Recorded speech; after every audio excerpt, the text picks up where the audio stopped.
Bienvenidos al Foro Perspectivas Económicas 2022 de Éxitos 99.1. El Foro Perspectivas Económicas 2022 es presentado por Valcro, aquí lo encontrarás. Fox Tuning, ahora más grande, arriba y abajo del Centro Comercial Sambil. Celtorca, de puro hierro. Cromi Market, www.cromionline.com. Multimax Store, las mejores marcas en un solo lugar.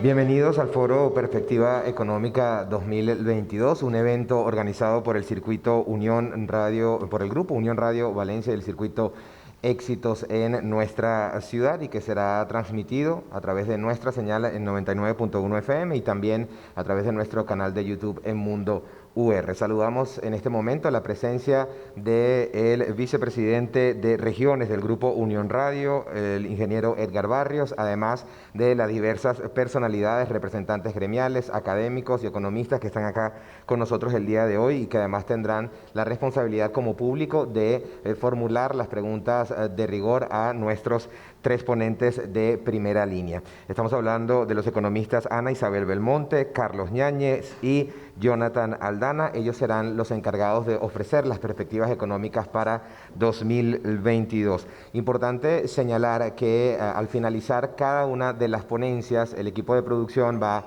a circular para recoger sus interrogantes y al final vamos a hacer una ronda de preguntas. Sin más, obviamente también manteniendo todos los protocolos de bioseguridad a nuestro queridísimo público asistente, vamos entonces a presentar a nuestra primera ponente.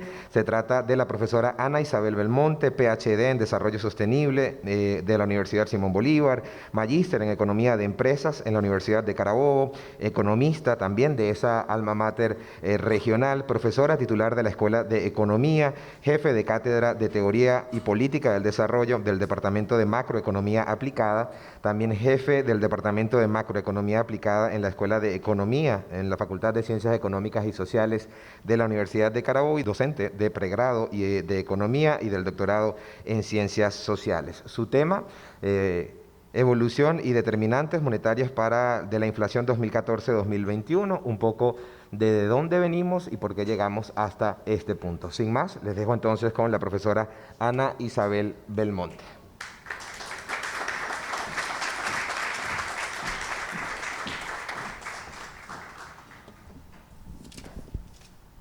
Gracias.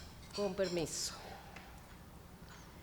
Bien, primero el agradecimiento al Circuito Éxitos, particularmente 99.1 FM en nuestra ciudad, por promover estos espacios para brindar información y análisis económico en momentos tan críticos y prolongados como los que está viviendo nuestro país.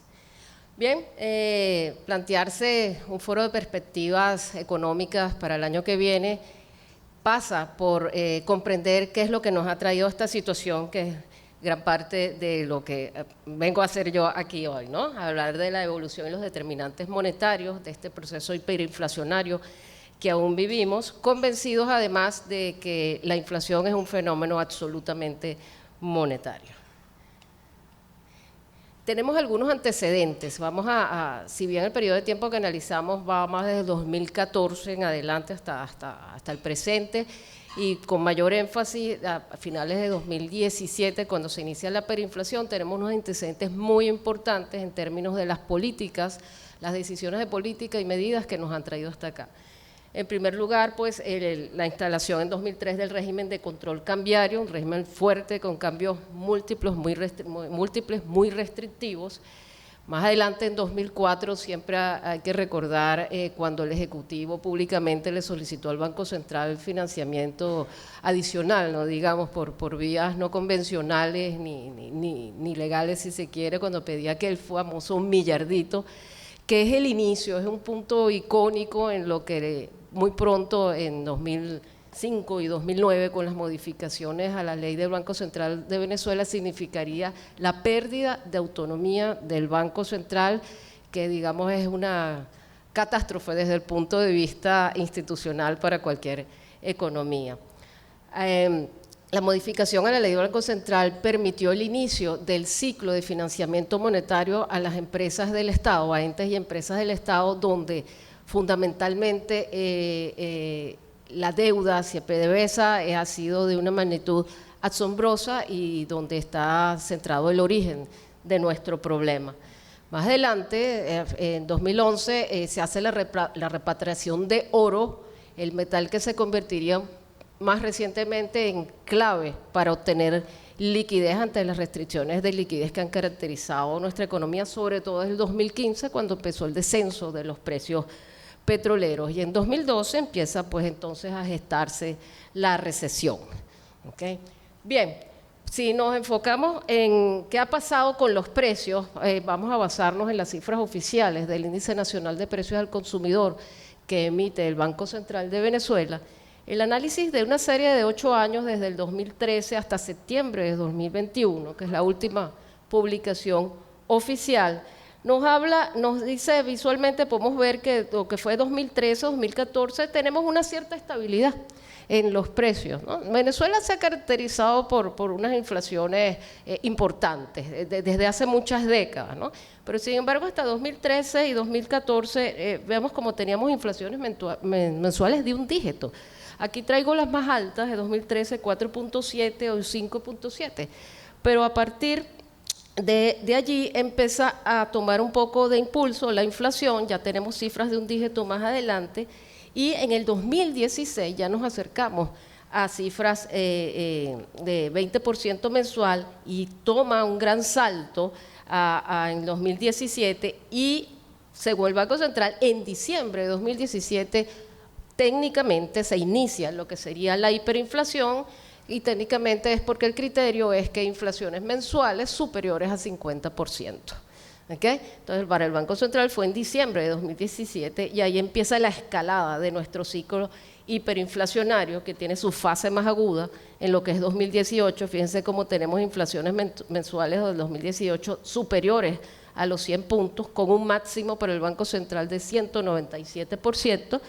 Y es cuando hasta en enero ya comienza a bajar, y es en abril que logramos tener un descenso importante de la inflación, pero fueron cifras acumuladas de 130.000% de inflación para ese año, algo escandaloso, no solamente en la historia del propio país, sino hasta a nivel mundial, ¿no? Ahí entonces empieza a mantenerse, continúa el ciclo inflacionario, tomando en cuenta que no se vencen con consistencia, con persistencia, superar o disminuir tasas de 50% mensuales de inflación, pero con una enorme volatilidad. Incluso en el 2020, que se mezcla la crisis económica, se agudiza por la pandemia, las cifras del Banco Central se mantienen, si se quiere, un poco estables en promedio acá, aunque estamos en hiperinflación, pero en diciembre son obligados a hacer un ajuste bárbaro de un índice para inflación del 2020 de 77,5%, porque era la única manera como de ajustar más a la realidad lo que sería la serie anual, el promedio anual de ese año. ¿Okay? Y bueno, sabemos cómo ya a partir de este año hemos vivido el descenso de los índices monetarios. Pero cuando comparamos, a partir de que surge el Observatorio Venezolano de Finanzas de la anterior Asamblea Nacional, que se instala en 2015 y nos brinda cálculos de inflación a partir del 2017, ¿no? Vemos en la progresión aquí abajo, no sé si con la distancia se los deje, de lo que serían las cifras de inflación acumulada, que vamos evolucionando, vamos creciendo desde un 67% en 2015 hasta un 86% en 2017, que es cuando se inicia la hiperinflación, y aquí tenemos pues 2.700%, y luego vamos 1.700.000%, y en 2019 vamos regulando a 9.000% según el Banco Central, luego a 2.000 o a casi 3.000%, y a septiembre de 2021, que es la última fecha de que tenemos datos, llevamos una inflación acumulada de 531%, ¿okay? Que sigue siendo una altísima inflación en cualquier contexto. En primer lugar, cuando comparamos los dos cálculos, vemos la gran brecha, es decir, la del OEF sería la curva roja, vemos que hay una grandes diferencias entre esos cálculos, sobre todo en la fase aguda de la hiperinflación, que es la del 2018, ¿no? Quizás haya problemas de calidad de los datos o de metodología cuando comparamos los métodos del Banco Central y de la OBF y otras casas de análisis, si se quiere, porque el Banco Central no considera en su metodología problemas, factores que subyacen a la inflación y que realmente provocan cálculos más elevados cuando vienen de otras fuentes, ¿no? Estos factores podríamos considerar allí, por ejemplo, no estaba la influencia que tenía el dólar paralelo en los precios, el peso también de los precios en los mercados negros, porque estábamos viviendo situaciones agudas de escasez, si pueden recordar, y esta escasez no se refería solo de bienes y servicios, sino también empiezan a escasear, a hacer falta proveedores. Son aspectos todos que van afectando además la cadena de suministros. Mientras tanto, la tasa de cambio se va imponiendo, pero el 2019 incluso estamos hablando de una tasa de dolarización, una penetración de la dolarización en la economía que se acercaba como al 40% y ahorita está cerca, según varios análisis, entre el 75 y el 80% de la economía, ¿no?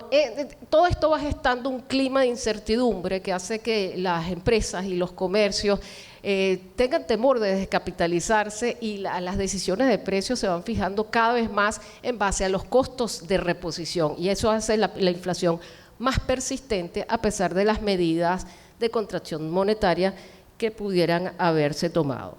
Hay un aspecto que quiero tomar en cuenta aquí, sobre todo en el que hay en el entorno reciente hay una idea de mejoría de la economía, que es una mejoría en sectores muy parciales, con acceso al mercado, a divisas y al mercado importador, y con poco rebosamiento sobre lo que sería la economía en general. Esto dice, es decir, los beneficios de esas mejorías en la economía están concentradas en pocos sectores, con una base que no está basado en un crecimiento real del sector productivo, y entonces no hay derrame de esos beneficios hacia otros, con consecuencias de ampliaciones de brechas de desigualdad, ¿no?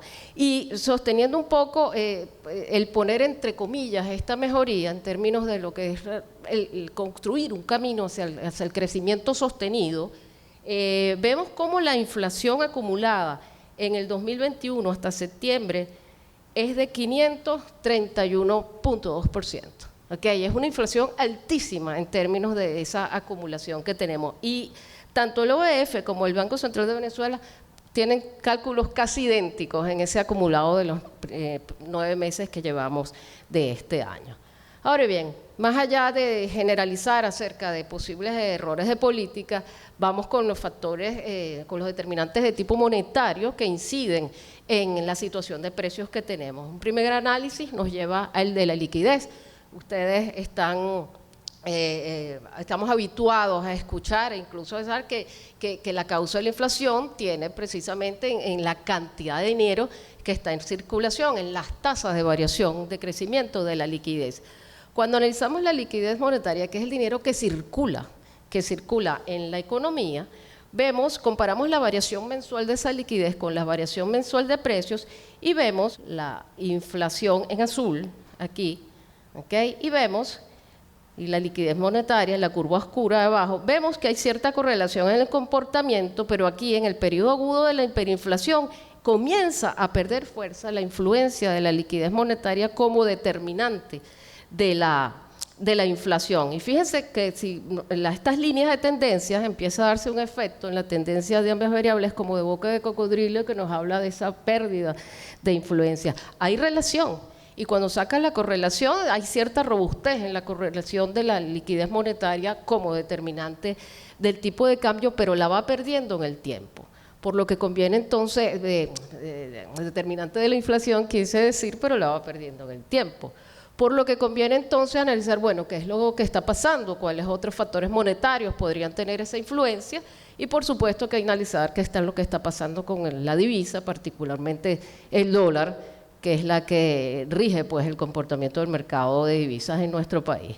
vemos cómo el dólar ha tenido y por todos es conocido, pues que ha tenido un comportamiento continuamente ascendente, que la gráfica nos permite ver cómo sobre todo a partir del inicio del 2020 comienza a elevarse de manera mucho más, una pendiente mucho más elevada. Fíjense que en diciembre, 18 de diciembre, si le ponemos eso como fecha al inicio de la hiperinflación, el dólar tenía un valor de 564 bolívares. ¿Okay? Y hoy pues va al cierre de septiembre, justo cuando empieza la reconversión monetaria, cerró en 5.035.381 bolívares según OBF y 4.182.000 según el Banco Central. ¿Okay? Incluso, fíjense que para el 2020 el cálculo del Banco Central es superior a las tasas calculadas por otras casas analistas, particularmente la OBF, que es la que estamos nosotros contrastando.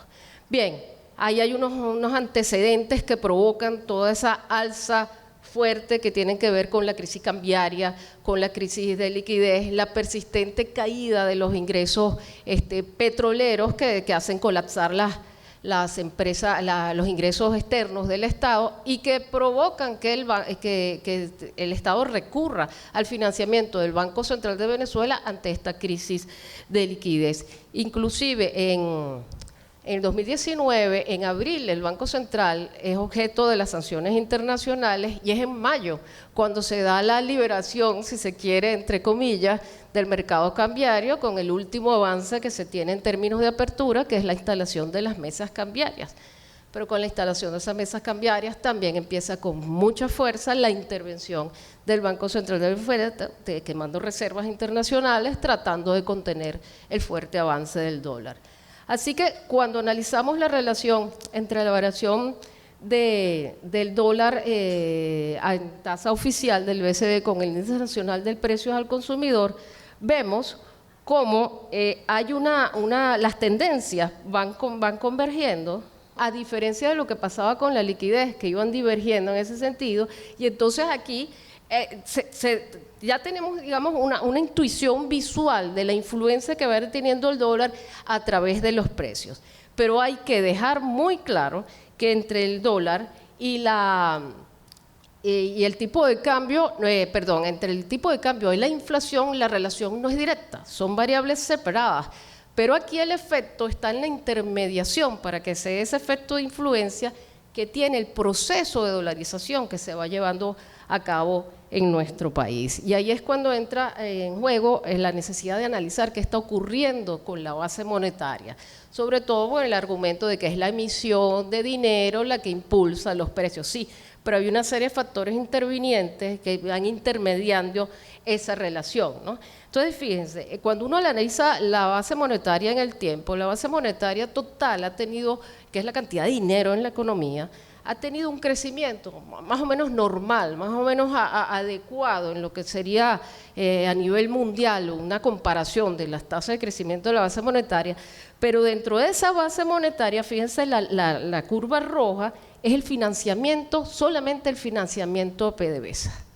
¿Okay? Entonces ha tenido un enorme crecimiento, sobre todo a partir de 2016 y impulso de 2017 y 2018 enorme, donde PDVSA, saben, vende petróleo, esas divisas las tiene que entregar al Banco Central de Venezuela, el Banco Central de Venezuela le da bolívares y luego recurre a un financiamiento adicional donde se le dan préstamos de nuevo en bolívares a PDVSA. Esos últimos préstamos significan una inyección de dinero a la economía que no viene de ningún lado, que es un dinero creado, que es un dinero que artificialmente viene a incrementar la masa monetaria. Hay dinero en la calle, ese dinero se gasta, se pagan salarios, fundamentalmente financia gasto corriente de PDVSA, tú vas a sueldos, salarios, y ese es dinero que se va a la calle, presiona los precios por la vía de la demanda. Usted va a comprar queso, ¿okay? Presiona los precios, pero el aparato productivo está caído, está deprimido, entonces por ley de oferta y demanda está pidiendo más de lo que la oferta puede darle, sube el precio. Y esa es la explicación más sencilla acerca de dónde surge yo como que le estoy dando a esto sin darme cuenta, de dónde surge la inflación, ¿no? Fíjense en lo que tenemos acá. Esa intermediación que yo les decía del proceso de dolarización, fíjate cómo se da acá el crecimiento o la variación de la deuda de PDVSA. Aquí la tenemos en términos nominales desde el 2017, inicio de la hiperinflación, hasta septiembre de 2021, la comparamos con la variación que ha tenido anual, que ha tenido el tipo de cambio, el alza del dólar. Y si vemos los porcentajes de variación anual, son casi idénticos. Por lo menos en el 2018, la deuda de PDVSA con el Banco Central creció la barbaridad de 1.137.861%.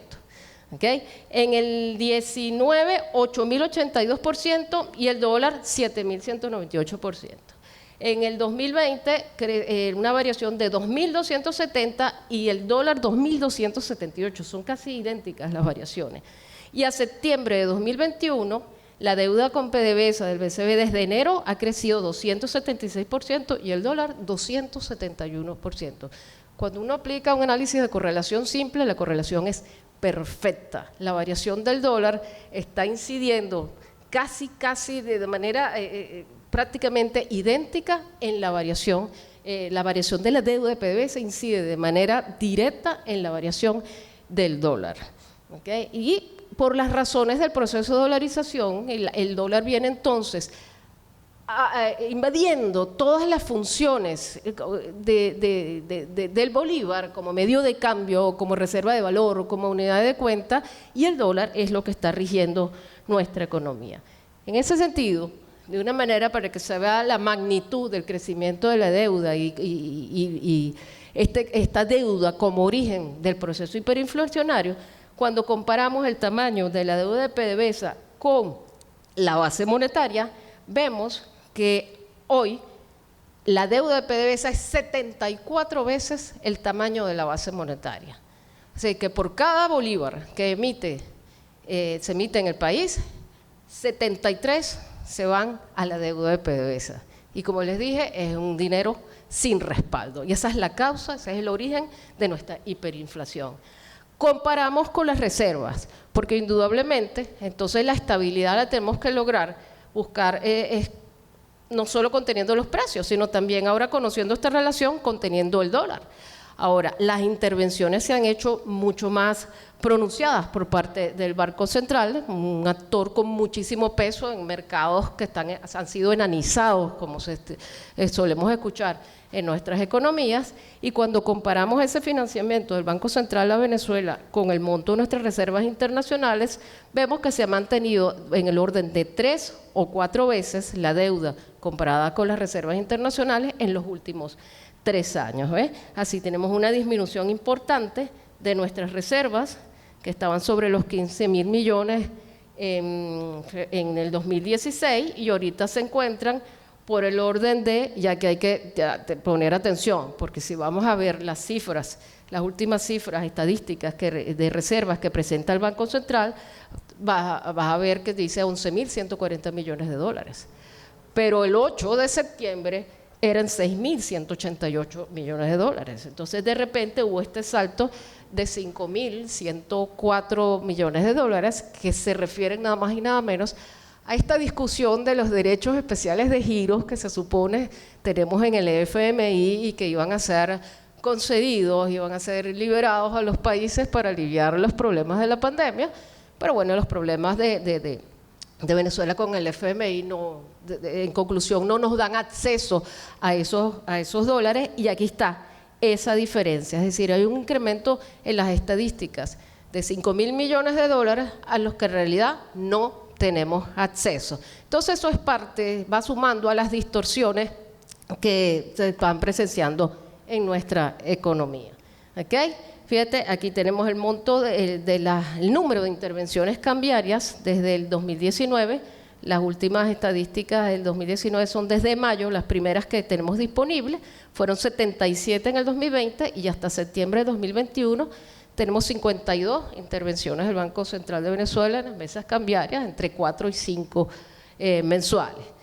que sin precisión, pero se estima, y cierta información, dicen, se estima más o menos en 20 millones de dólares mensuales cada intervención, a excepción de la última antes de la reconversión, que el propio banco anunció que iba a intervenir con 50 millones para contener ese dólar, bajarlo de los 5 millones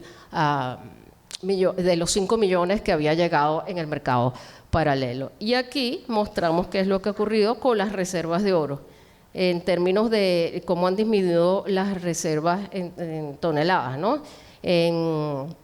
Para el 2019 se vendieron 19 toneladas, quedaba un inventario de 86 toneladas, y para el primer semestre de 2020, que es la última cifra oficial, una reducción de 3 toneladas, quedan entonces 83 toneladas de 300 toneladas que en algún momento de oro llegó a tener nuestro país. Y bueno, entonces en conclusión, ante la caída de los ingresos, el Estado ha recurrido al financiamiento monetario del Banco Central, que ha alimentado la tasa de cambio y la inflación por la intermediación del proceso de dolarización.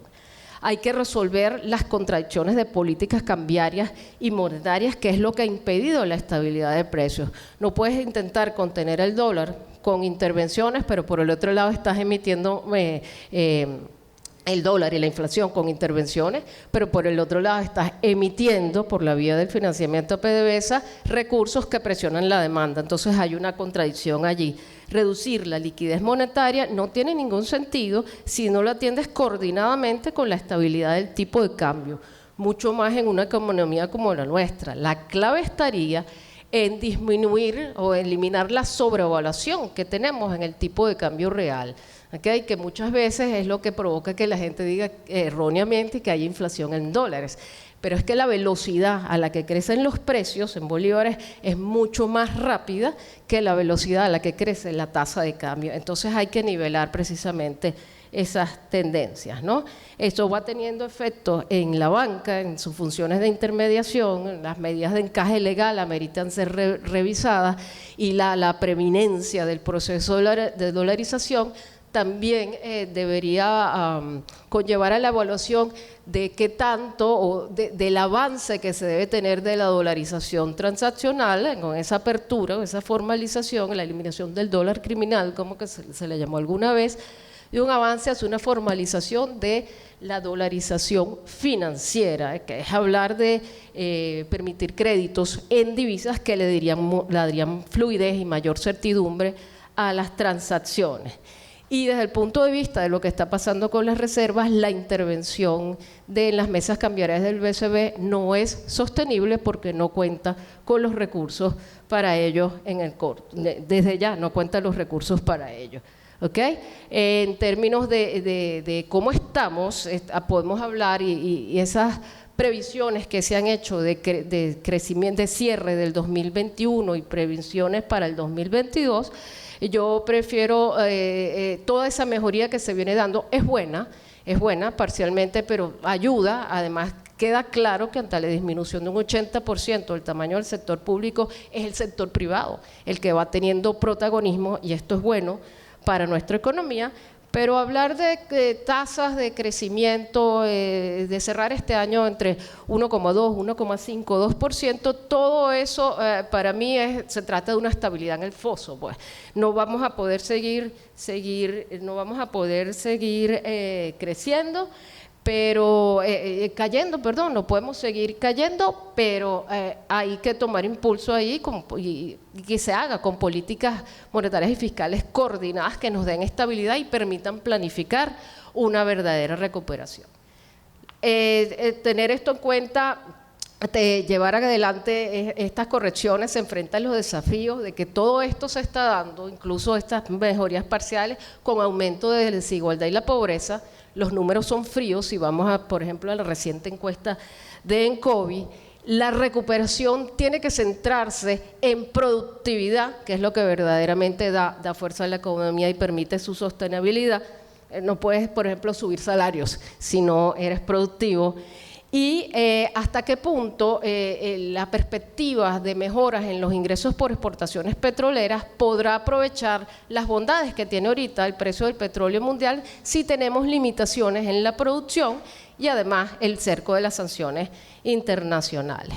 En el cortísimo plazo, por la parte del gasto, nos enfrentamos a presiones estacionales típicas del último trimestre, agudizadas por un periodo preelectoral que es típico que se ponga más dinero en la calle, y nosotros lo estamos viendo, ¿no? Todo lo que ocurre a nuestro alrededor.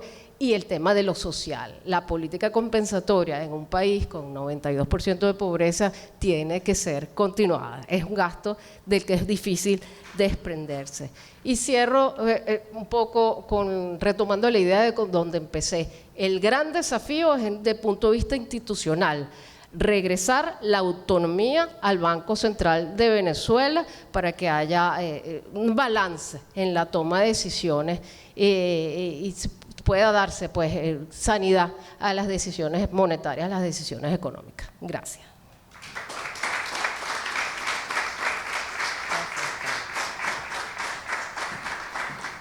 Muchísimas gracias a la profesora Ana Isabel Belmonte en esta ponencia denominada Evolución y Determinantes Monetarios de la Inflación 2014-2029, un poco el contexto histórico de decisiones tomadas y que nos llevan a la realidad que atraviesa la economía nacional.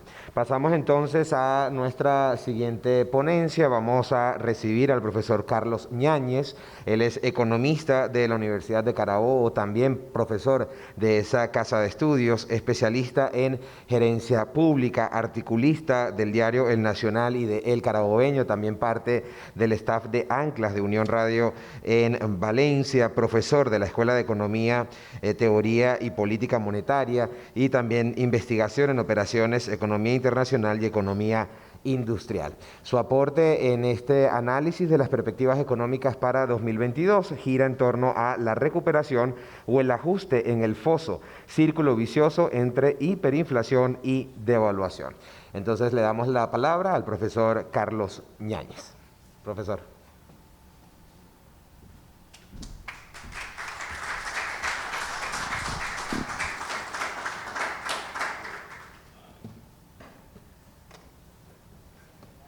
Esto no cuenta, ¿verdad?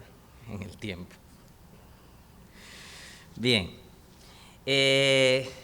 Estabilización en el foso es un concepto que debemos de mercurar para entender a qué nos estamos enfrentando en este año, pues, en 2022.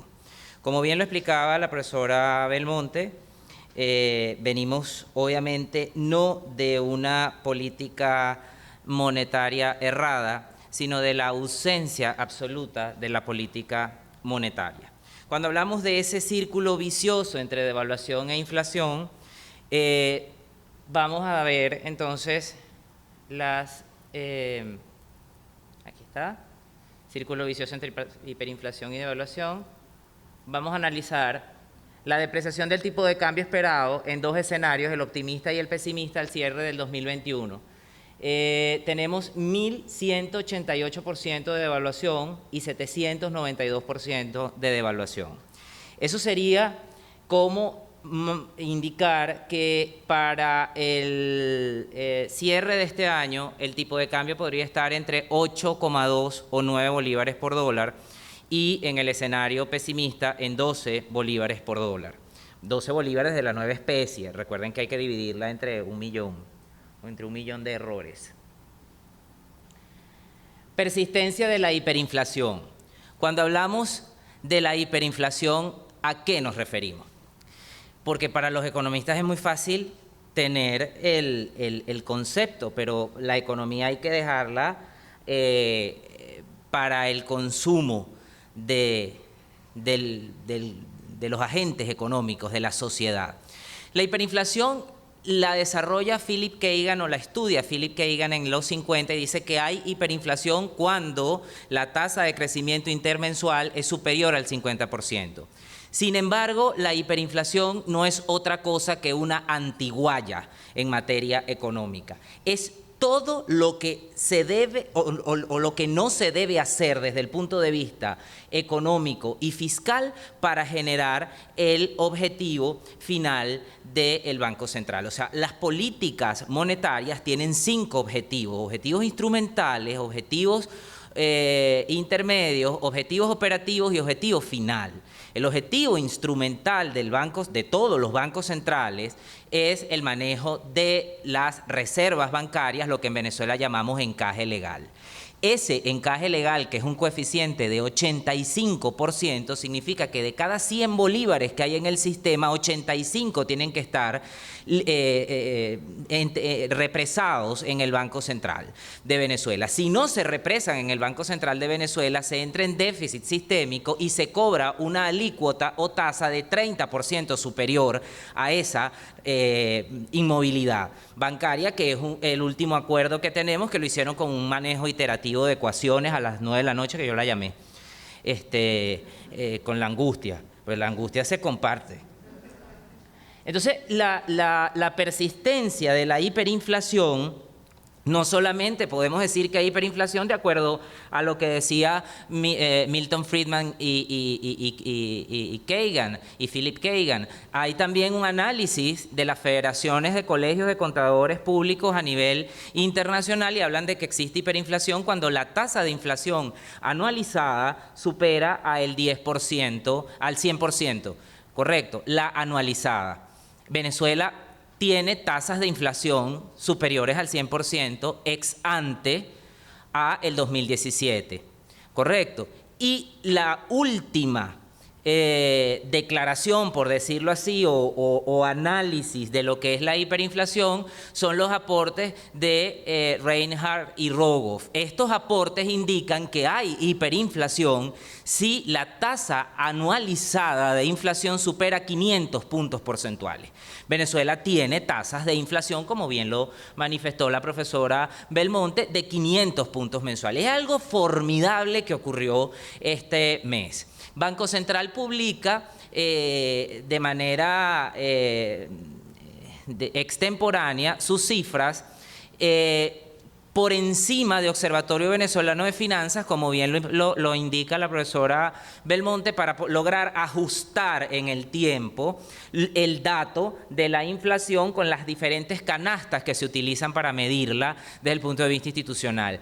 Pero en el ámbito agregado o acumulado de la inflación es imposible morigerar el efecto metodológico que se venía arrastrando. Entonces, tanto OBF como Banco Central coinciden que la inflación es de 500 puntos porcentuales. De acuerdo a Carmen Reinhardt y Rogoff, estamos entonces en pleno ciclo de hiperinflación y vamos a continuar en hiperinflación hasta tanto no se corrijan los factores fundamentales que la promueven. ¿Cuáles son esos factores? Ya no es solamente la liquidez. La liquidez es un factor concomitante porque existe desde el punto de vista de que el Banco Central irrespeta el objetivo intermedio. ¿Qué es el objetivo intermedio?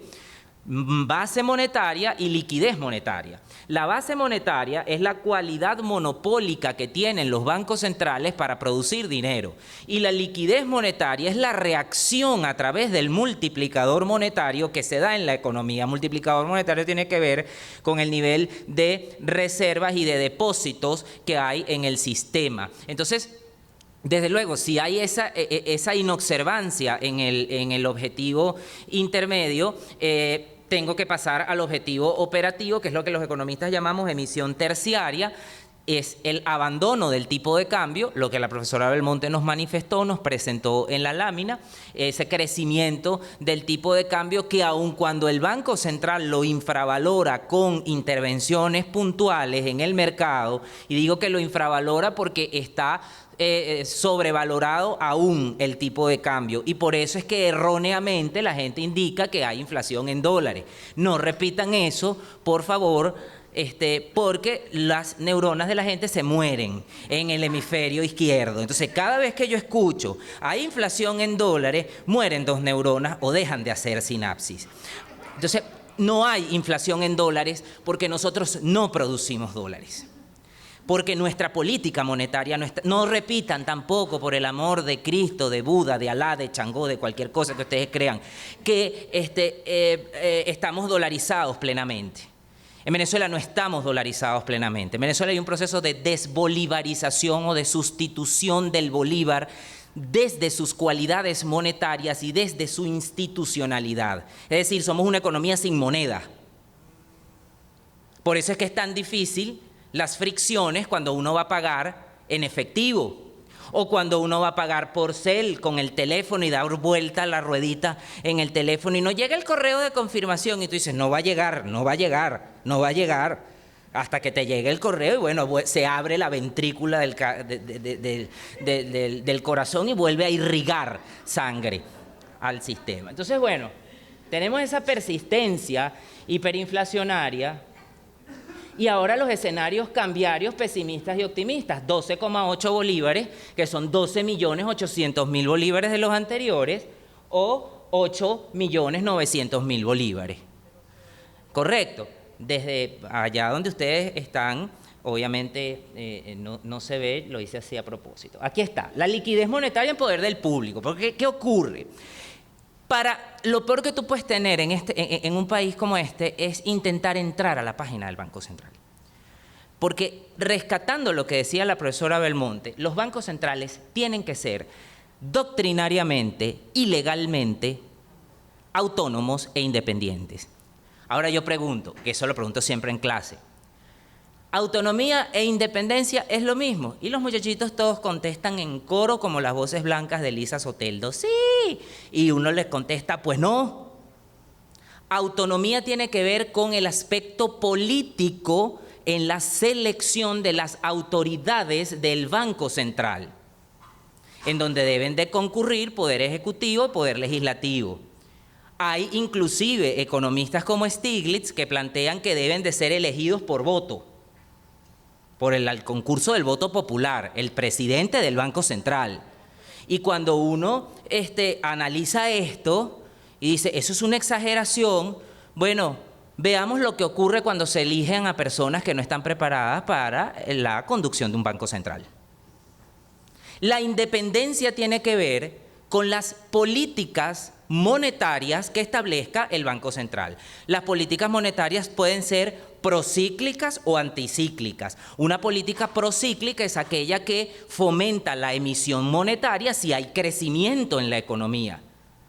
Correcto. Y una política anticíclica es aquella que frente a una presión inflacionaria contrae la liquidez monetaria. Lo que no puede haber es incongruencia en las políticas, es decir, un encaje de 85% y una emisión como la vemos aquí, que aun cuando está, digamos que morigerada por el efecto transaccional y contable de los ceros, sigue siendo importante, porque si a esto le colocamos los 6 ceros, tendríamos que medirlo. ¿Quedan? Me tapaste el número. Quedan 5. Ok, quedan 10. Ah, qué bien. Entonces, si a esto le ponemos los 6 ceros, hay que nombrarlo en notación científica. Feliz Día de los Ingenieros. Que hoy es Día del Ingeniero. Entonces tendríamos que pedirle a los ingenieros el auxilio para que luego de la cifra que está aquí, ¿se acuerdan? En tercer año, la unidad 0 de física, cuando teníamos sistema educativo. Bueno, entonces eso sería 2,7 por 10 a la 14. Entonces, ya no tiene sentido, ya no podemos tampoco repetir que la inyección es inorgánica, no repitan eso. La inyección es irresponsable. La inyección inorgánica viene de un concepto de cuando el Banco Central se fundó en el 39, nos trajimos un economista chileno de origen alemán, Hermann Marx, y nos dijo, no generen dinero inorgánico, porque ¿de qué vive Venezuela? De la producción de petróleo, y el petróleo es un agente orgánico, es química orgánica, ¿se acuerdan? La tetravalencia del carbono en quinto año. Entonces, no produzcan dinero más allá de la capacidad de producción petrolera, pero no es que nosotros no estamos produciendo dinero. El dinero en Venezuela es absoluta y totalmente virtual. La lámina que mostró la profesora Belmonte, en donde está la base monetaria y el nivel de crédito de Banco Central hacia Petróleos de Venezuela es una lámina absolutamente escandalosa. Son 24.000 millones de dólares. Eso representa 74 veces la capacidad monetaria del Banco Central de Venezuela. Desde el punto de vista de un analista del Banco Central, eso levanta un warning, una alerta. Y te debe indicar que tú te pares como me paré yo con mi computadora, como la telenovela Betty la Fea, y le digas al director: jefe, hay un problema. Houston, there is a trouble. Hay algo que no está funcionando. Si se mantiene eso en el tiempo y yo estoy financiando gasto corriente, y hago la aclaratoria de gasto corriente, que no es gasto de capital, no hay valor agregado, es sencillamente nóminas y gastos operativos de la empresa que se supone debe alimentar al Banco Central de Venezuela para que reciba las divisas, las convierta en bolívares y las coloque a circular en base monetaria, y luego, por el multiplicador monetario, tener un nivel de liquidez concomitante con el objetivo de estabilidad de precios y de estabilidad del sistema financiero, pues nos damos cuenta que en Venezuela ese proceso no se está cumpliendo. Hay una inyección absolutamente irresponsable de dinero virtual. Porcentaje de monedas y billetes y liquidez monetaria. Allí tenemos, para 2020 es la barra azul 5.70, y para 2022 es la otra barra 4,17, 4,18. Eso es el nivel de bolívares que hay en el sistema. O sea, en promedio, cada venezolano debe tener ahorita 5 bolívares en su bolsillo. Revísense. Y el año que viene tendremos 4 bolívares. O sea, esto indica también que hay un tema grave en términos de lo que es M1, que es dinero expansivo, con relación a toda la liquidez monetaria que hay en el sistema. ¿Sí? Entramos entonces a las perspectivas. Cuando hacemos perspectivas los economistas, entramos en un terreno bien complejo porque pareciera que somos brujos. Correcto. Entonces, las perspectivas para 2021 es una caída de 3,3%, 4%. Tenemos un consumo de 30% este año, motivado evidentemente al ciclo electoral, motivado a la expansión de gasto público, motivado a la presencia de bonificaciones. Hay un déficit fiscal de 11%. O sea, cualquiera me diría, está muy bien, porque el déficit fiscal en 2020 era 30% del PIB. Discúlpame, si el PIB se contrae, también se contrae el déficit. La inflación 1.549%, obviamente esta lámina la hice antes de lo que teníamos, y un tipo de cambio de 14,2%. Las del 2022, la actividad económica, 3,3% positivo, es decir, que se compensará. Tendríamos el año que viene algo que se llama salto de gato muerto, desde el 2013 hasta el 2021, en caída de la actividad económica, cualquier efecto de crecimiento que se tenga, aunque sea de un punto, supone, no es bueno, supone que hay un nicho dentro del cálculo, dentro de la contabilidad del PIB, que está reforzándose. Antes de entrar acá, el profesor Polo me recordaba un experimento que hacíamos en primer año con una pata de un batracio, que le poníamos un circuito eléctrico y la pata hacía así y demostrábamos, y el sistema nervioso tiene electricidad. Se mueve, bueno, hay algo, hay un amago de movimiento. Déficit fiscal 10,2, vean la caída importante de consumo, 8,4, 10,2, 746% de inflación y 132,5 bolívares. Ya en el 2021 se nos van a olvidar que esos son 132 millones de bolívares de los actuales. ¿Correcto? Aquí tenemos el comportamiento del Producto Interior Bruto de Venezuela con el resto de la región. Venezuela es el país que tiene el peor desempeño macroeconómico en la región medido por PIB. En el mundo, aquí no se ve, pero es -4 y no se ve porque, o sea, las escalas no te permiten pintarlo aquí y que se vea en grande. O sea, lo ves aquí en chiquito como para que te angustie. Y este es Haití, un país arrasado por fenómenos naturales, por inestabilidades políticas, el país más pobre del hemisferio, el país que se repetía en las universidades como ejemplo de lo que era pobreza continental, y el drama subyace en que estamos hablando de una economía como la venezolana, que es una economía petrolera y rica. ¿Correcto? O se asumía que era una economía rica. El destino de la banca en Venezuela. Si bien hay dos factores fundamentales en la estabilidad de la política monetaria, que es la estabilidad de precios y la otra es la estabilidad del sistema financiero, si a los bancos centrales se les coloca en la disyuntiva de elegir entre estabilidad de precios y estabilidad del sistema financiero, elegirán por estabilidad de precios. Y el sistema financiero, lamentablemente, entrará a la deriva. Bueno, el sector financiero de la antigua potencia petrolera se encoge sin remedio. Hoy sus 31 bancos viven de las comisiones que enmascaran pérdidas y los niveles de riesgo son altos e impredecibles. Ante ello surge una de las grandes preguntas sobre el futuro inmediato de Venezuela. ¿Es inminente la quiebra de estos bancos que ya soportan un prolongado sismo? La industria bancaria venezolana en 2014 tenía un valor de 18.000 millones de dólares. En la actualidad tiene un valor de 1.000 millones de dólares, el valor de una sucursal de un condado pobre de los Estados Unidos. Es más, el valor de una sucursal de una industria bancaria en el Ecuador. O sea, toda la industria bancaria de Venezuela unida no tiene la capacidad de financiar la compra de una aeronave. Para que entendamos. Tamaño de la banca en Venezuela con relación a la región. La banca está disminuida con relación obviamente a Brasil, a México, a Chile, a Colombia. Venezuela es el último escaño, 0,01% de captación.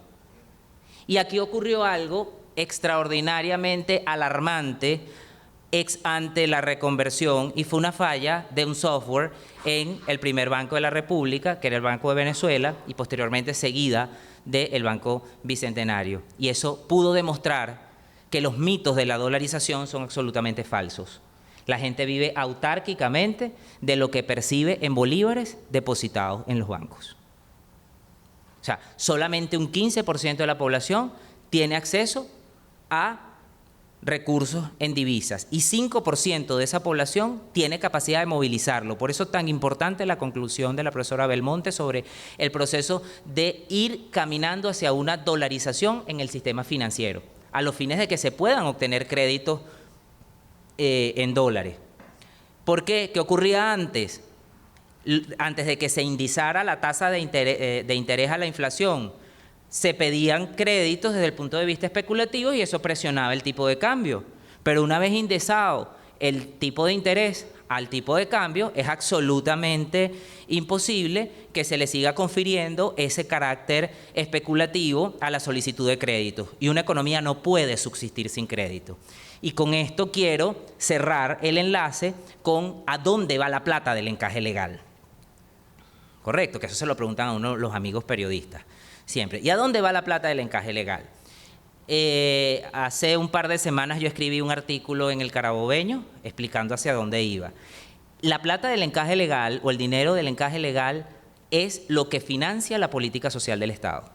Todos los bonos que nos pagan a los funcionarios públicos, bono de la guerra, bono del trabajo, bono heroico, bono Benedetti, todos los bonos que nos pagan, que aparte destruyen la estructura del salario, porque los salarios no se bonifican en ninguna parte de la tierra, el salario se bonifica, solamente acá, pues provienen de ese dinero que está encajado allí. Ahora, ese dinero que está inmovilizado en la banca, sencillamente supone una imposibilidad para que los bancos vivan de su negocio fundamental. Y el negocio fundamental de la banca es la intermediación, no la prestación de comisiones. No, que por eso es que los bancos mensualmente ajustan las comisiones por movimientos del pago móvil, porque aquí todos nos los compramos con pago móvil. Yo de verdad admiro a la gente que sabe dar vueltos, que sabe contar con el billete nuestro, con el de nosotros. No con el que trae Benjamin Franklin, con ese eso contamos todo. Pero con el de nosotros, o sea, porque hay una cantidad de oxímoron en la política monetaria. Un oxímoron es una contradicción entre lo que es la inclusión de un bolívar digital o de una moneda digital y una familia dineraria. O sea, una moneda digital es un token, donde a mí me llegaría mi sueldo en la universidad por un token que el Banco Central le da al banco donde yo soy cuentaviente, y con ese token voy pago. Pero no donde me digan que el bolívar se llama digital y hay una familia de billetes y monedas, con incorporación inclusive de monedas fractales para poder dar un vuelto que jamás vamos a dar. Porque cuando tú analizas el agregado o sea, la distribución monetaria de billetes y monedas en la República es cero. De la incorporación del cono monetario anterior, recuerdan que salieron billetes de 200.000, 500.000 y 1 millón de bolívares. El billete de 1 millón de bolívares quedó destinado para el pago del transporte público. O sea, bueno, Zimbabue. Y si a eso le agregamos los 14 ceros, serían 100 billones de bolívares circulando. Harare, la capital de Zimbabue. Yo quiero culminar esto, porque más que perspectiva, este país necesita reconciliarse con la verdad. Porque en Venezuela hay una crisis de la verdad. Y la economía no puede funcionar si no tiene aspectos veritativamente válidos. Por eso es que cuando nosotros nos inscribimos en cualquier escuela de economía, la primera materia que vemos es lógica e introducción a la matemática. Y eso nos persigue como el cuervo de Allan Poe hasta el doctorado. Cuando tú estás haciendo las correlaciones y te dice, epa, esta correlación no es lógica, aquí hay algo desde el punto de vista de la verdad. Entonces, nosotros, más que perspectivas para el año que viene, tenemos que tener un concilio con la verdad. Entender primero que esa suerte de recuperación embrida altísimos niveles de desigualdad, que Venezuela es hoy más desigual que cualquier país de América Latina y el Caribe. 56% es nuestro índice de Gini y la curva de Loren es casi 100%. Eso habla de un nivel de desigualdad intolerable y que Venezuela es infinitamente pobre, 95% de pobreza. Entonces, de Rafael Cadenas, en medio de la mentira, por encima de ella, en la hendidura, busca este país su verdadero rostro para curarse. Muchísimas gracias y léanse este libro.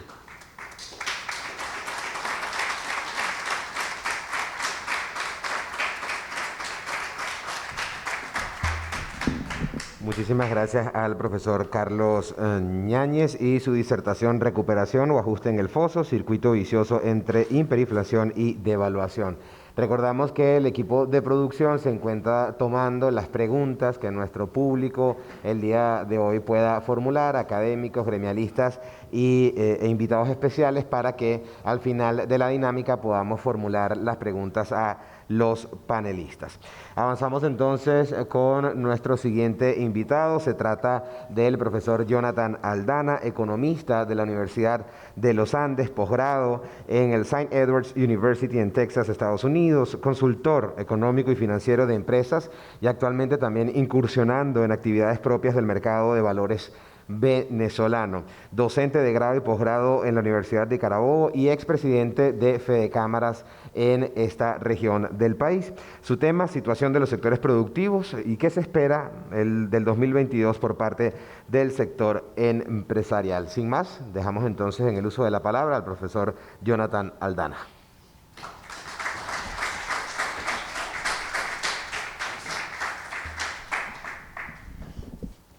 ¿Cómo están todos ustedes?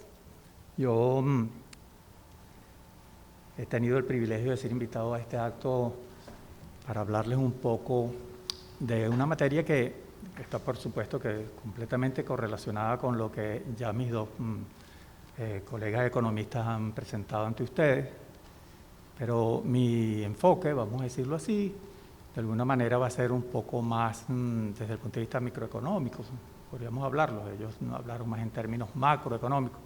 Voy a tratar de hacer un enfoque de cómo todas estas cosas que ellos hablaron y muchas otras expectativas que se están presentando en el sector empresarial, dentro del entorno del sector empresarial, están afectando a las empresas, cómo está más o menos la situación de ellas en este momento y algunos aspectos pues perspectivos de lo que se cree que puede haber para el 2022 en los diferentes sectores. Bueno, yo no voy a describirlo, no lo voy a describir en todos los sectores porque es imposible, necesitaría unas 5 horas con ustedes acá. En este corto tiempo voy a tratar de hacer el mejor ejercicio de simplificación para poderles explicar algunos aspectos.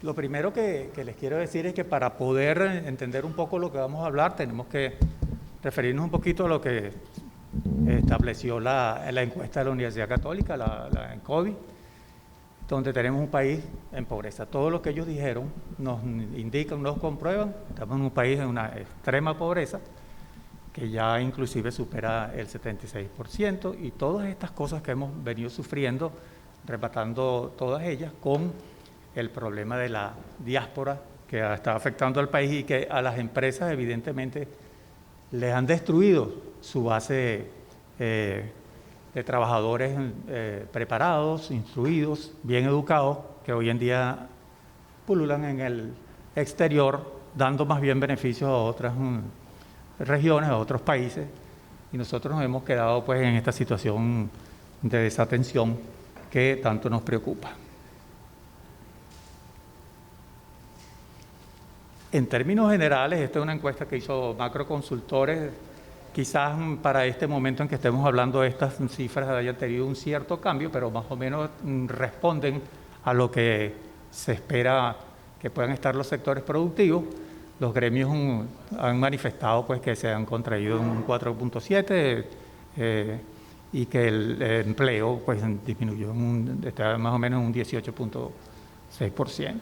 El promedio de los salarios, que esto es más o menos para mitad del año, por ahí junio, julio, estaba para los diferentes sectores, en el caso de los obreros 62, en el caso de los profesionales 194, y en el caso de los gerentes o las altas nóminas 388, estamos hablando de dólares.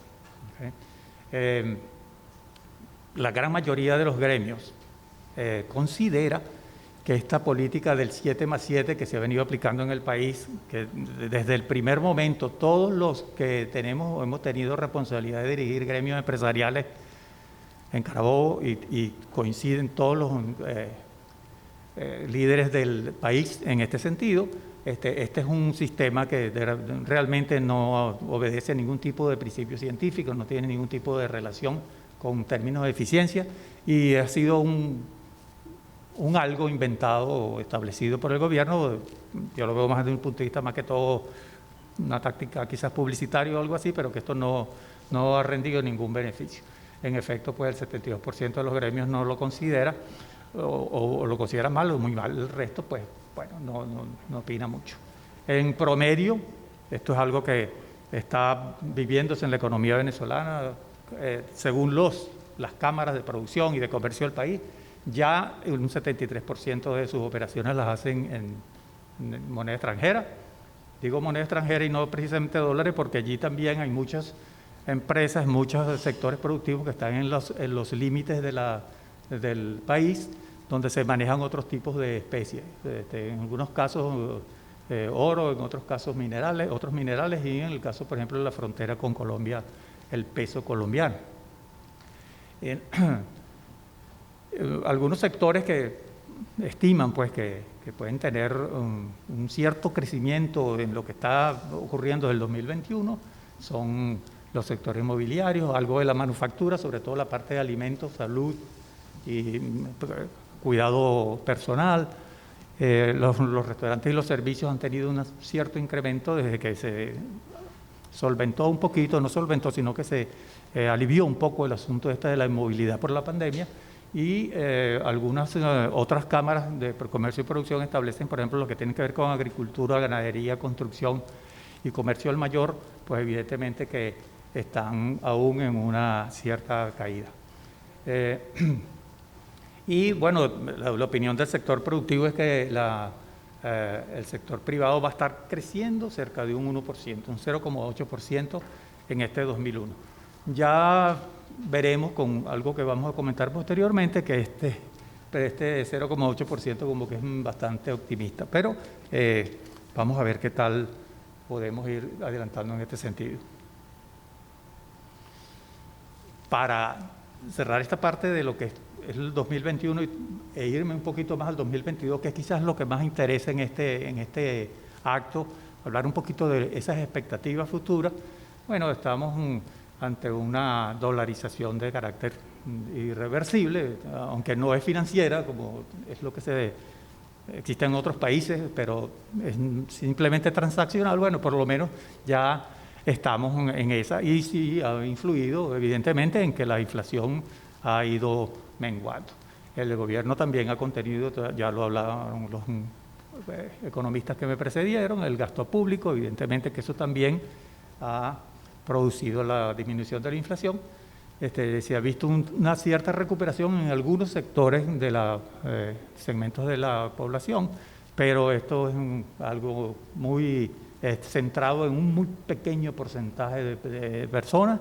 Hay una desigualdad marcadísima allí. Los que más o menos tienen un cierto beneficio en este sentido son los que pueden manejar la divisa o los que pueden manejar el dólar.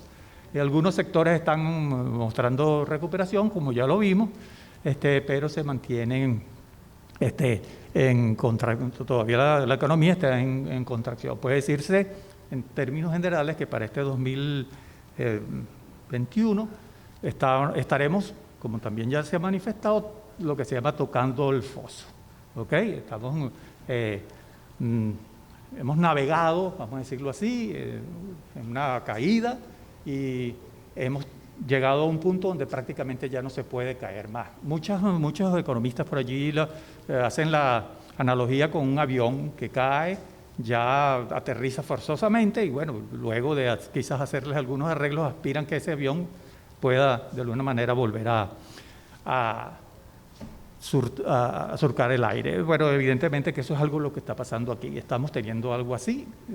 Es posible que en el 2022, como ya vamos a ver, haya cierto crecimiento, pero hay que tomar en cuenta que ese crecimiento es un crecimiento con respecto al año pasado. Nosotros estamos desde el 2017, desde el 2014 cayendo muchísimo, y evidentemente que no vamos a estar para el próximo año, porque decimos que hay una recuperación, que vamos a estar otra vez allá. Apenas vamos a empezar a rebotar, algo como lo que dijo el profesor Llanes. Estamos empezandito a tener una cierta reacción en algunos sectores que va a producir ese efecto de crecimiento. Entonces, lo que vamos ya en base al 2022, ¿qué vamos a hacer? Vamos a hablar un poquito de las variables, ¿verdad?, que constituyen ese entorno en la vida empresarial, en el entorno de las empresas. No los vamos a poder mencionar todos, evidentemente, pero vamos a tratar de hacer el mejor esfuerzo en ese sentido. Esas distintas variables que vamos a mencionar son la digitalización o la forma como las empresas han tratado de ir digitalizando sus procesos y sus sistemas administrativos, la competitividad, la capacidad de producción. Hay algunos aspectos legislativos que son importantes que se terminen de desarrollar este año y empiecen a tener auge en el próximo año, y vamos a considerar algo de cuáles son esas limitaciones y potencialidades que podemos tener, que podemos desarrollar en el próximo año. Esta es una encuesta que hizo la gente de la Universidad Metropolitana, yo tomé alguna información de allí. Establece cuáles son esos principales obstáculos que se está consiguiendo o se va a conseguir el sector empresarial, la empresa venezolana, en estos próximos meses que vienen del año 2022. Con un 31%, abajo dice las fallas en los servicios públicos. El otro es el entorno económico, que está en un orden de un 30%, la inestabilidad política y el acceso y el entorno regulatorio, un 28%. Luego, con menos consideración, están la resistencia de la fuerza laboral a adaptarse a las nuevas realidades, y la vacunación, está el acceso al financiamiento, que me extraña que en este caso particular, sea tan baja la consideración que se le da, Como veremos posteriormente, es mucho más importante lo del acceso al financiamiento. La necesidad de financiamiento es evidente que quizás es una de las principales aspiraciones, y la vacunación de la fuerza de trabajo. Pero es bueno notar que las tres principales que sí se demuestran en ese estudio de la UNIMED tienen que ver exclusivamente con el gobierno como tal, la política gubernamental.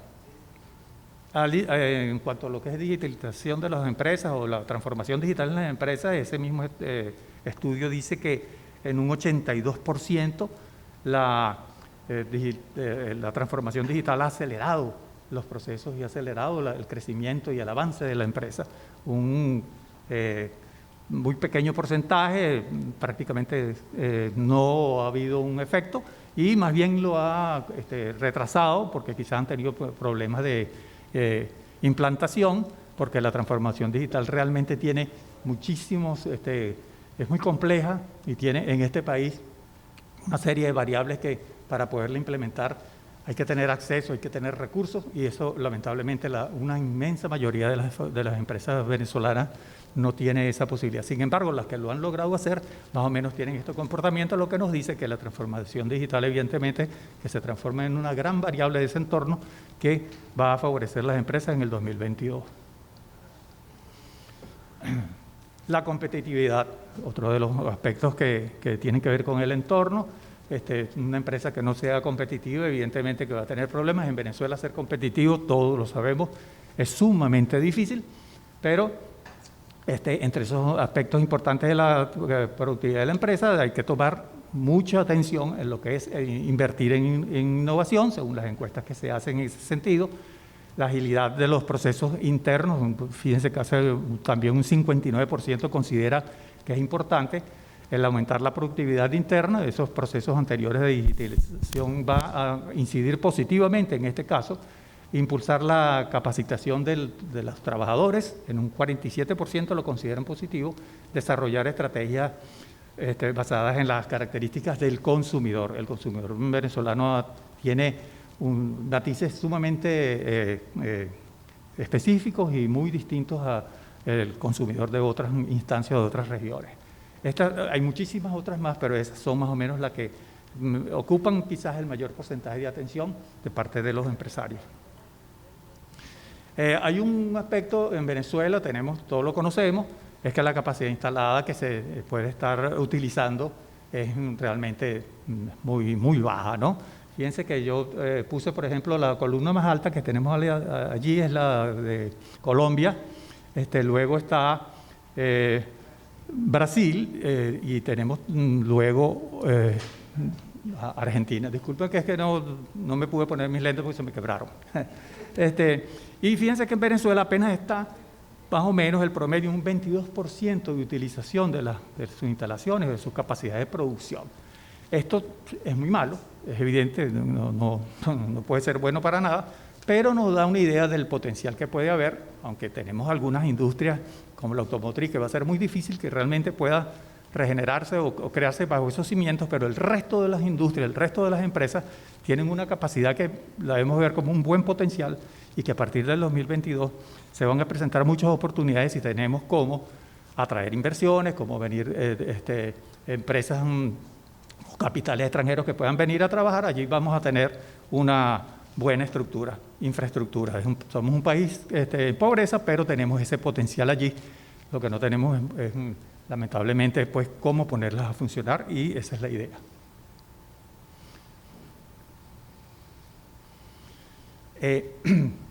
Con Industria hizo un estudio sobre las medidas inmediatas sugeridas para el estímulo e el incremento de la producción nacional.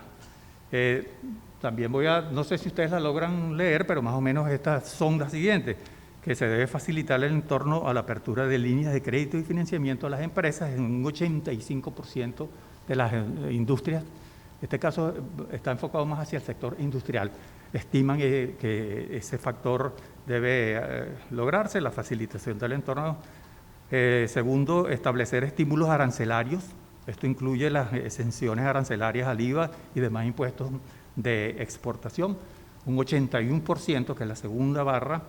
Establecer incentivos fiscales a los sectores más productivos, están 76%, disminuir los controles interestatales e interurbanos, porque todos sabemos que el trámite de transporte de los productos industriales y productos terminados han tenido mucha dificultad por ese tipo de factor que es muy característico del sistema productivo venezolano, o mejor dicho, no del sistema productivo venezolano, sino del sistema distributivo venezolano.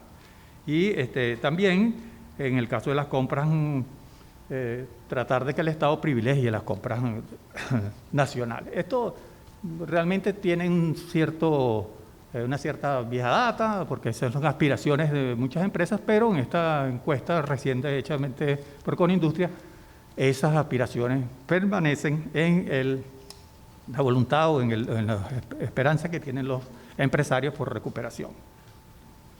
Ya saliéndose un poquito de esas variables del entorno, como ustedes pueden ver, nombré muy pocas, o muchísimas más, pudiéramos decir que hay algunas recomendaciones que se le podemos hacer a las empresas. Yo he tomado algo de ecoanalítica, que he dicho, por ejemplo, que hay que entender los estados financieros, lo que es la inflación y la devaluación, hablado por los colegas economistas, porque aquí hay el gran problema de pensar que la devaluación y la inflación más o menos son lo mismo. Resulta que no.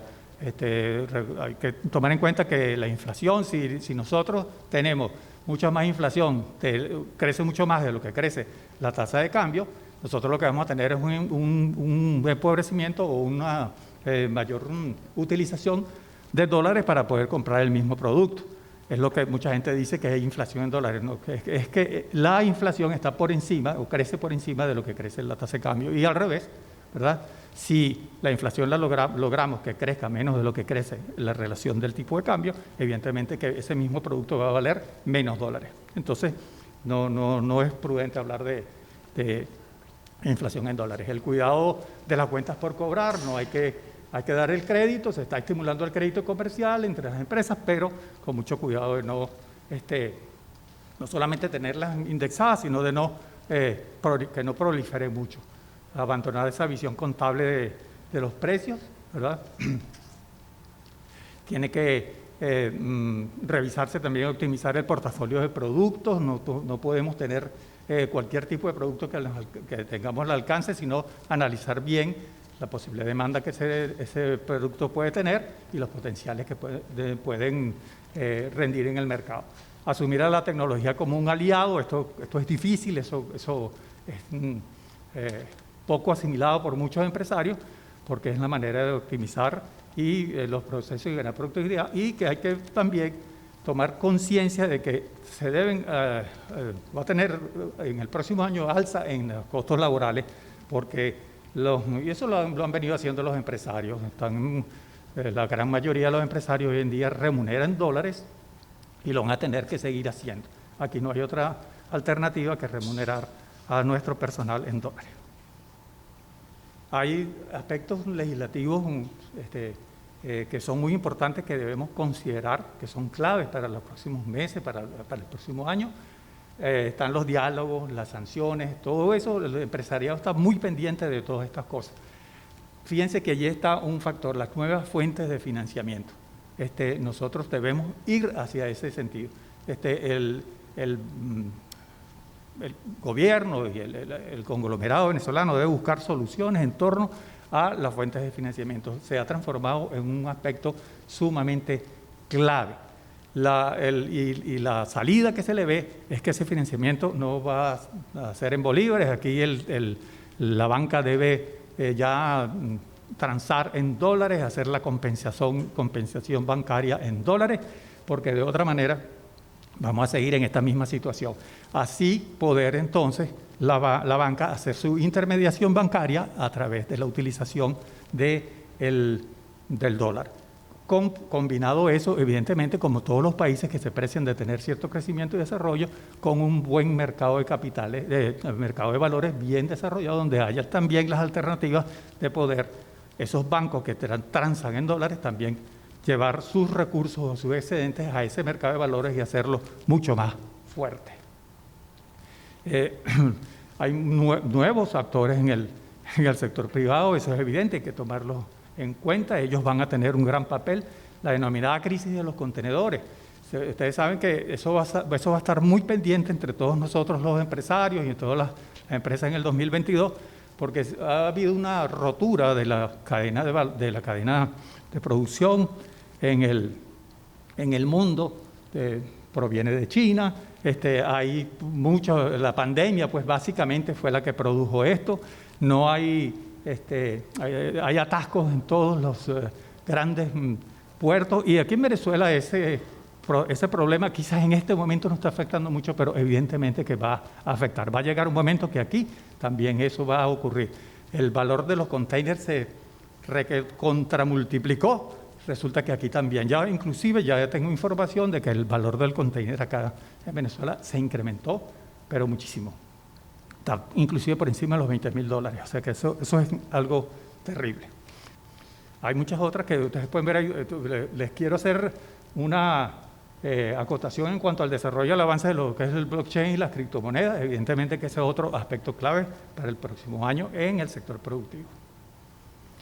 La economía negra se las nombré allí. La economía negra, que es aquella que prácticamente es la que se está financiando el gobierno. Son actividades casi todas ilícitas, pero lamentablemente pues de allí es que también se están aprovechando algunos componentes, algunas personas, algunos sectores están utilizando esos recursos que provienen de la economía negra, y eso también ha contribuido a que haya ese viso de crecimiento que se está presentando en el país. Cuando les hablé de la atención a la Asamblea Nacional, bueno, afortunadamente ya se han adelantado algunas iniciativas legislativas, como las leyes de las zonas económicas especiales. Ojalá eso pueda de verdad desarrollarse, porque eso puede atraer inversión. La ley antibloqueo muy opaca, pero hay expectativas en el sector empresarial por ella, porque de alguna manera los empresarios que tuvieron aquellas empresas que fueron expropiadas aspiran que esas empresas puedan ser devueltas hacia su seno, cosa que hasta ahora evidentemente pareciera que no está ocurriendo. Y también se aprobó una ley de nuevos emprendimientos. Estos nuevos actores, que son los emprendedores, van a tener ahora una ley, y ojalá esta ley tenga pues el éxito que aspiramos. Hay otras cosas que quisiéramos que también se legisle, por ejemplo, en el impuesto a los grandes patrimonios. Esto es una cosa terrible, este impuesto, los grandes patrimonios, independientemente de que esos patrimonios estén rindiendo algún tipo de rédito, algún tipo de productividad, están en este caso paralizados, son igualmente pechados, cosas que no tienen ningún sentido. Ese acuerdo de armonización tributaria, que prácticamente fue un concurso allí, una agrupación, un aquelarre de alcaldes que se pusieron de acuerdo en unas tasas y unas contribuciones que realmente lo que hicieron fue superar con creces lo que ya existía, o sea que en este caso el remedio fue peor que la enfermedad. Queremos que se legisle en términos de contratación del personal en forma flexible. No podemos seguir atados a esta política, a esta ley de trabajo que tenemos hoy en día. Se deben optimizar los servicios públicos mediante el proceso de privatización, y ojalá también se eliminen por todo y de manera legal todo lo que son las posibilidades de expropiar y los controles, sobre todo los controles de precios. En términos generales podríamos concluir que tenemos opciones para el logro de un cierto crecimiento en el 2022. Debemos integrarnos a los mercados internacionales.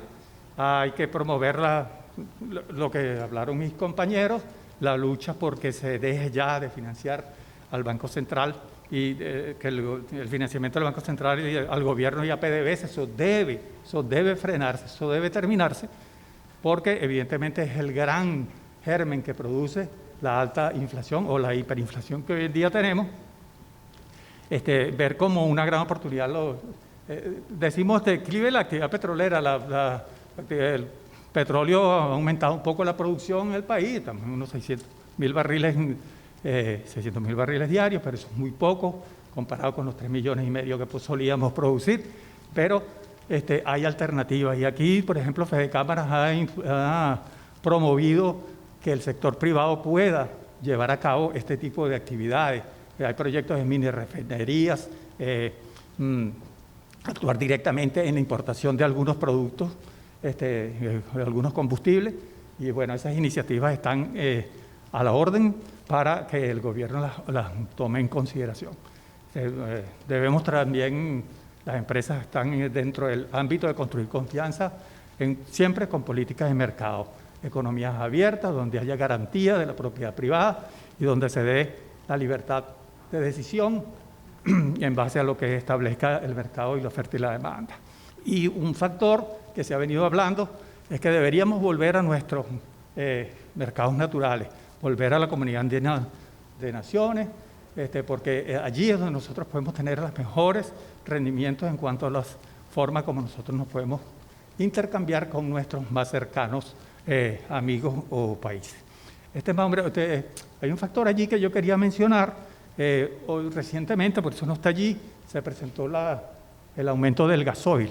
Esto va a traer otro tremendo, ya está trayendo problemas y lo va a traer en el futuro, porque evidentemente prácticamente un gasoil gratis, ahora los transportistas, las máquinas en las industrias, el transporte público, bueno, imagínense lo que va a ocurrir. Entonces, ¿qué está pasando? La crisis mundial, donde se rompió la cadena de comercialización, eso va a traer escasez, eso va a traer problemas de dotación de productos para el consumo. Al estar estos productos escasos, eso va a significar aumento de los precios. El gasoil en el sistema productivo y distributivo del país, evidentemente que también va a afectar los precios.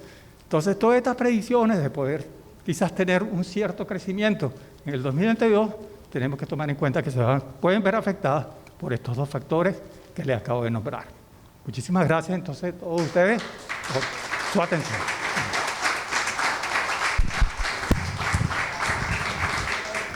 Bien, muchísimas gracias al profesor Jonathan Aldana, parte de este staff de economistas citados para el evento el día de hoy, con su ponencia sobre la situación de los sectores productivos y qué se espera del 2022 por parte del sector empresarial. Agradecemos a todas las personas que participaron, formularon sus preguntas luego de cada ponencia y bueno, aquí tenemos algunas de ellas para que rápidamente nuestro panel lo responda. Entiendo que ya el equipo de producción les dio el micrófono para que puedan responder. La primera, dirigida a la profesora Ana Isabel Belmonte, dice: ¿cómo registrar a PDVSA sin recurrir al financiamiento? No, ¿cómo recuperar, profesora? Es correcto. ¿Cómo recuperar a PDVSA sin recurrir al financiamiento por la vía del endeudamiento con el Banco Central de Venezuela, profesora? Cuando PDVSA funcionaba bien, no necesitaba financiamiento monetario por parte del Banco Central. Indudablemente, el colapso de los ingresos del Estado nos dicen pues que no contamos con dinero orgánico, con capitales nacionales que permitan la recuperación de la industria. Va a ser necesario una asociación o algún mecanismo que permita acceder a financiamiento extranjero para recuperar, con un plan bien pensado desde el punto de vista de la ingeniería y de la economía, con fundamentos en eficiencia y producción bien programada, de calidad y además en un entorno de transición energética, ¿okay? Donde tendemos y estamos obligados a buscar fuentes de alternativas, de energía que sean alternativas. Todo eso va a requerir financiamiento externo, sea cual sea las vías, los mecanismos de financiamiento, privatización, alianzas, joint venture, cuales sean los que mejor convengan al país en términos de una construcción sostenible. Venezuela, el hecho de que la industria petrolera esté en el estado deplorable en que está, no significa que dejamos de ser un estado petrolero. Vamos a tener por mucho tiempo todavía vamos a depender de esas rentas petroleras, lamentablemente. Nos encontramos ante esa gran oportunidad de cómo reforzar lo que ha sido la columna de nuestros ingresos, pero también pensando en la transición hacia una diversificación de otros sectores que nos generen también ingresos y pensando siempre en, como dije antes, en el contexto de una transición energética. De hecho, las oportunidades de acceso a financiamiento externo van a estar condicionadas a la calidad de esa transición energética. y ahí tenemos otro reto. Muchísimas gracias, profesora Ana Isabel Belmonte. Seguimos con las preguntas que formula nuestro público invitado, que recordemos está integrado por académicos, gremialistas e invitados especiales. La siguiente al profesor Carlos Ñáñez, reza textualmente la pregunta. Si tuviera que implementar un programa de reformas económicas para salir de la crisis, profesor, esperemos podamos responder esto rápidamente, con apoyo internacional, agrega el interrogante, ¿qué propondría? Difícil pregunta en poco tiempo, Wow, profesor. me siento, así debe ser los míster cuando les preguntan cómo se salva el país, cómo salvar el planeta. Bien, Venezuela requiere auxilio financiero, correcto. No podemos solos. Una economía que ha perdido 82% de su tamaño no puede sola. Estamos hablando de un financiamiento cercano a los 90.000 millones de dólares, que podría ser una cifra consona con el nivel de endeudamiento que tenemos en función a la opacidad de cifras, correcto, en función a esa opacidad de cifras que manifestaba la profesora Belmonte. Un plan económico pasa necesariamente por el rescate de las libertades económicas, por el rescate de la libertad económica. Es fundamental, esto es horroroso, es fundamental pasar por el rescate de eso que se llama libertad económica. Venezuela se pierde en este desaguisado de errores cuando las libertades económicas comienzan a ser asfixiadas. La libertad económica sostiene a la libertad individual, sostiene a la libertad social y sostiene y fomenta a la libertad política. No puede haber un plan de recuperación en Venezuela sin pasar por ese tamiz de recuperación de la libertad económica y de recuperación de la producción y de la productividad. Cuando hablamos de producción son niveles de producción, quantum de producción, pero cuando hablamos de productividad es cómo enlazamos los factores de producción de forma eficiente para volver a ser lo que algún día fuimos. O sea, nosotros producíamos 3,5 millones de barriles de petróleo diarios. Estamos produciendo menos de 400.000 barriles de petróleo diarios. O sea, somos una economía absolutamente miniaturizada. O sea, requerimos un auxilio financiero que estaría en ese orden de montante que manifesté, entre 80.000 y 90.000 millones de dólares. Pero si los 5.000 millones de dólares que vienen de los SDR, de los Special Drawing Rights, no han sido entregados todavía a la República, y hay que ser claros porque sencillamente no existe la eficiencia y la suficiencia contable en la presentación de estos indicadores, aun cuando desde el punto de vista consolidado o macroeconómico se sumó el importe de los derechos especiales de giro a lo que teníamos en reservas internacionales. Cuando vamos a la composición de las reservas internacionales, que es el mayor auxiliar del consolidado de reservas, advertimos que no aparecen sumados allí. Entonces, hasta tanto nosotros no logremos producir cifras creíbles desde el punto de vista macroeconómico, no podemos solicitar auxilio financiero. Haciendo entonces un resumen a esta pregunta dificilísima que me hicieron de cómo emprender un plan de recuperación económica, Venezuela está afectada desde el punto de vista de los equilibrios de coordinación y de coherencia en materia macroeconómica, en confianza, en libertad económica y en el concurso, desde luego, de los organismos de auxilio o de apoyo multilaterales, en este caso Fondo Monetario Internacional, el Banco Mundial, inclusive CAF, correcto, para poder salir de este terrible atolladero que, repito, es una crisis multifactorial, muy compleja, que no solo tiene un cariz económico, sino que tiene un aspecto político, tiene un aspecto social, tiene un aspecto antropológico, tiene un aspecto de daño antropológico importante, y que requiere pues que el país asuma ese reto con seriedad. Muchísimas gracias.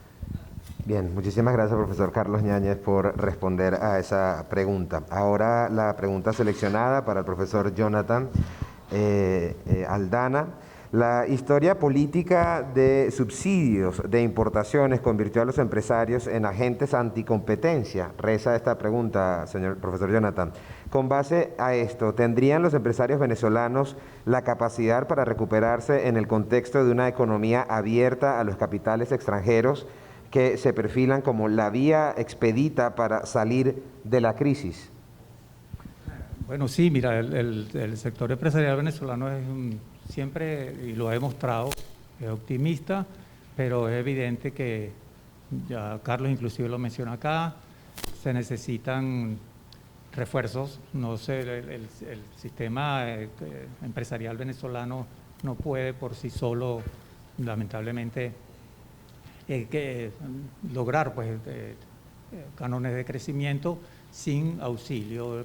Se requiere la inversión extranjera. No ha habido país en el mundo que haya por sí mismo inclusive logrado estadios de desarrollo considerables sin la inversión y sin el apoyo de otros países y de otras fuentes de financiamiento externo.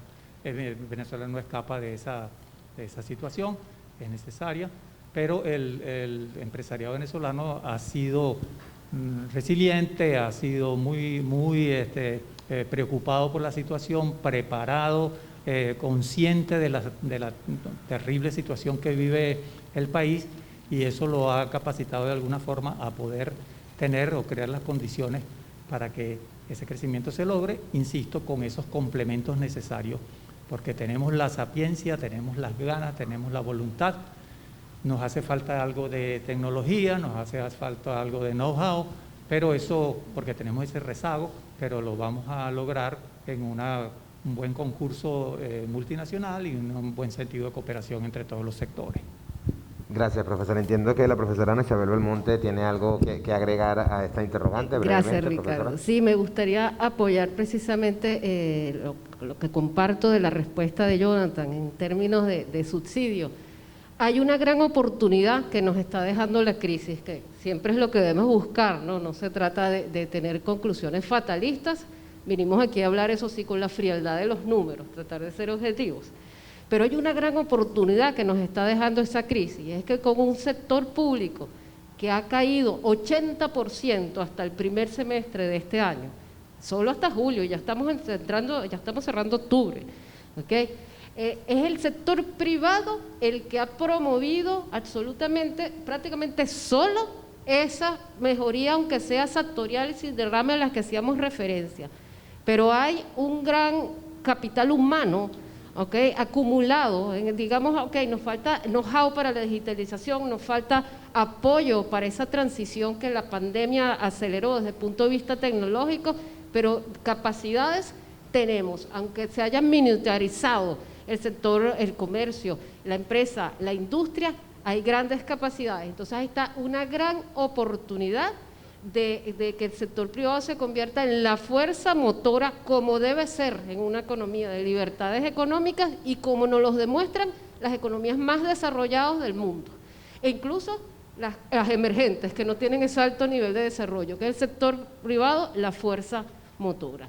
Y la realidad dice que incluso el sector privado está subsidiando al gobierno, porque se ha encargado de resolver el problema de los servicios públicos, del bacheo de las calles, de la iluminación, del transporte, para poder seguir operando. Claro.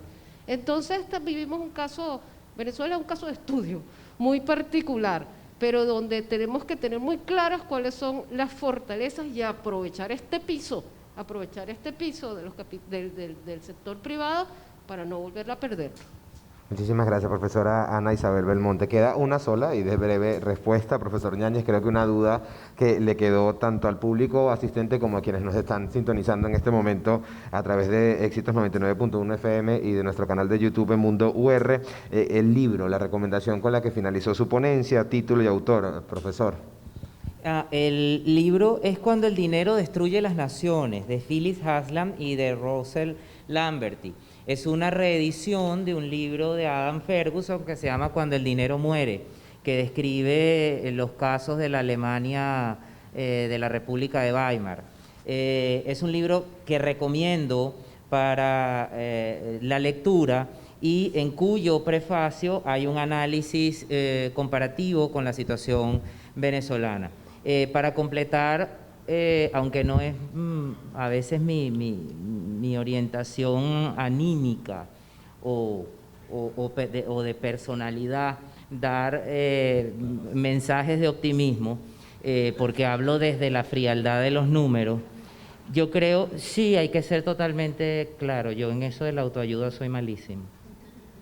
Pero considero que esta crisis que nos ha movido el piso a todos y que nos ha afectado a todos como sociedad, ha demostrado que existe una fortaleza indiscutible en el sector privado, que el sector privado ha asumido roles para los cuales no estaba preparado y lo ha hecho extraordinariamente bien, y que eso que estudiábamos en la universidad como una mantra más de Peter Drucker, que de todos los factores de capital, el factor por antonomasia es el factor humano, en Venezuela es indiscutiblemente cierto.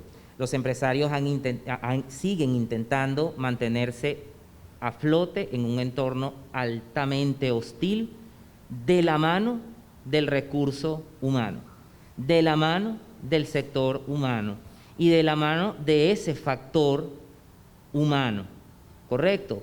Resolviendo problemas de transporte, resolviendo problemas de bacheo, asumiendo problemas de energía eléctrica, bonificando salarios en divisas, fomentando educación y preparación para su capital de trabajo. Es decir, que de todo esto negativo que hay una grandísima oportunidad en el momento en que comencemos a restablecernos como sociedad ya fundamentados y pivotados en un sector privado que subsidia la desaparición del sector público, que ha asumido la extinción del sector público, y en un talento humano como el que vemos hoy acá, de jóvenes, como los gerentes de este circuito, Unión Radio y el circuito Éxitos, que son muchachitos, pero que su capacidad profesional y su capacidad desde el punto de vista de inquietud, de aprendizaje, es inversamente proporcional a su edad. Mientras sigamos teniendo muchachos como ustedes dispuestos a hacer las cosas bien, con profesionalismo y con entrega y con inquietud al aprendizaje, pues el país va a tener esperanza. Hice muy bien la tarea de la autoayuda. Bonito cierre, profesor. Agradecemos entonces a nuestros tres panelistas invitados el día de hoy, la profesora Ana Isabel Belmonte, al profesor Carlos Ñáñez y al profesor Jonathan Aldana en este foro Perspectivas Económicas. Muchísimas gracias en nombre del Circuito Éxitos por sumarse a esta iniciativa que sabemos será de provecho para quienes nos están sintonizando en este momento a través de nuestra señal Éxitos 99.1 FM y también a quienes están conectados en nuestro canal en Mundo UR. En nombre de todo el equipo del Grupo Unión Radio Valencia y del Circuito Éxitos, agradecemos que se hayan conectado a esta actividad. Un gusto haberles acompañado. Mi nombre es Ricardo Grafe y fue, pues, como siempre, de todo agrado estar aquí para ustedes en este Foro Perspectivas Económicas 2022.